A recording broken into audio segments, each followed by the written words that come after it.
Salut les dinos, ici Mathieu pour la team Raptor Neuropsy et on se retrouve pour un nouvel épisode de notre format court. Au menu du jour, les troubles du spectre de l'autisme ou TSA en 3 minutes. C'est parti, let's go!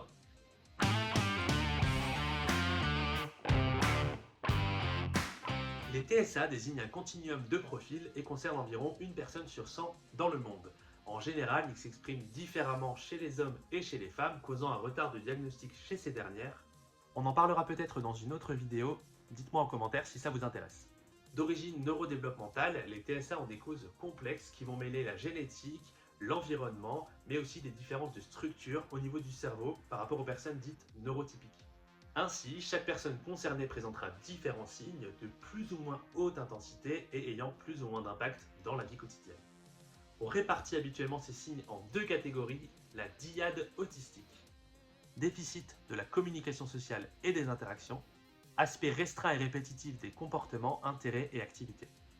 En ce qui concerne la communication sociale et les interactions, on peut observer chez les personnes concernées une moindre réciprocité sociale et émotionnelle, mais aussi des particularités dans la gestion du contact et du non-verbal, par exemple avec le fait de regarder dans les yeux, et aussi des difficultés pour développer, maintenir et comprendre les relations avec les autres, par exemple avec la question des codes sociaux.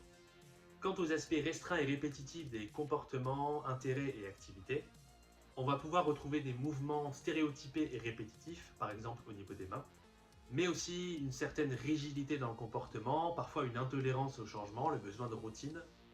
On a aussi la présence d'intérêts spécifiques au détriment d'autres activités, comme par exemple les trains, pour être un peu dans la caricature.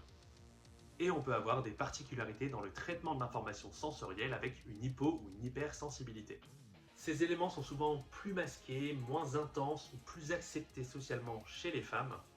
Mais encore une fois, si vous voulez, on en reparlera. On peut retrouver également des particularités cognitives qui vont se manifester à différents niveaux. Visuospatial avec l'exploration visuelle, au niveau exécutif aussi avec des soucis parfois en planification et en flexibilité, mais également en ce qui concerne l'attention sélective ou encore la cognition sociale avec des difficultés à lire les émotions parfois ou se mettre à la place de l'autre. Rapidement, il existe différents niveaux dans la démarche diagnostique, commençant par le repérage en première ligne, les parents, les profs, les médecins traitants, l'orthophoniste, etc. Jusqu'au diagnostic par les professionnels adéquats, par exemple en CAMP, en CMP, en CMPP ou auprès de psychiatres libéraux. Sans oublier bien évidemment les centres ressources autisme lorsque les situations sont plus complexes à démêler. Ensuite, c'est une myriade de professionnels qui peut accompagner, ergo, psycho, ortho, éduc, psychomote, etc. Et bien évidemment, des tas de solutions sont possibles chez l'enfant, comme chez l'ado, comme chez l'adulte. Ah, c'est frustrant 3 minutes, hein. Je vous invite peut-être, pour aller plus loin, à consulter les autres vidéos sur la chaîne YouTube, mais aussi notre livret consacré au TSA sur notre site internet raptorneuropsy.com. Et évidemment, n'hésitez pas à aller creuser auprès d'associations qui œuvrent pour la reconnaissance du TSA et qui partagent plein de connaissances dans le domaine. On en a fini pour aujourd'hui, mes chers dinos. On se retrouve très bientôt pour un nouvel épisode. D'ici là, abonnez-vous et n'hésitez pas à aller faire un tour sur notre chaîne YouTube Raptor Neuropsy et le site raptorneuropsy.com.